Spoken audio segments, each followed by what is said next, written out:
Président. Je partage l'idée qu'il faut effectivement revoir les plans d'investissement. C'est d'ailleurs peut-être pour ça que quelques communes de là ont fait le choix d'abandonner certains projets d'investissement. J'entendais hier que cela remettait en cause des aides que le département avait pu accorder.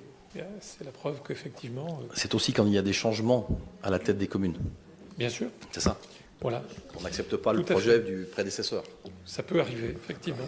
C'est la démocratie. Alors, moi, je voulais revenir sur la question de la lecture publique.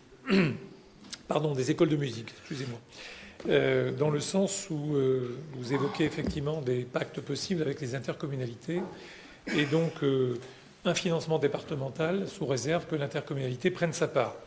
Moi, j'ai mémoire de cet avenant 46, peut-être certains d'entre vous aussi, qui avait vu en 1998 les écoles de musique beaucoup évoluer dans leur masse salariale, de façon à leur permettre, ou plutôt les contraindre, à se mettre en conformité avec la réglementation. Et donc le département, à l'époque, j'en ai mémoire, avait décidé de soutenir les écoles de musique locales.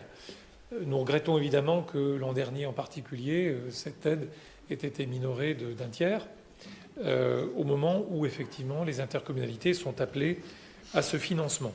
Moi, je veux le dire, dans mon territoire, les choses se font déjà. Et ma question est un peu plus précise. Ce cofinancement qui est sollicité, est-ce qu'il a un montant? Est-ce qu'il a un minimum? Je ne crois pas l'avoir vu dans les propositions qui ont été faites.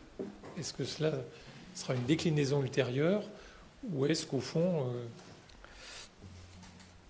voilà, il n'y a aucune idée précise?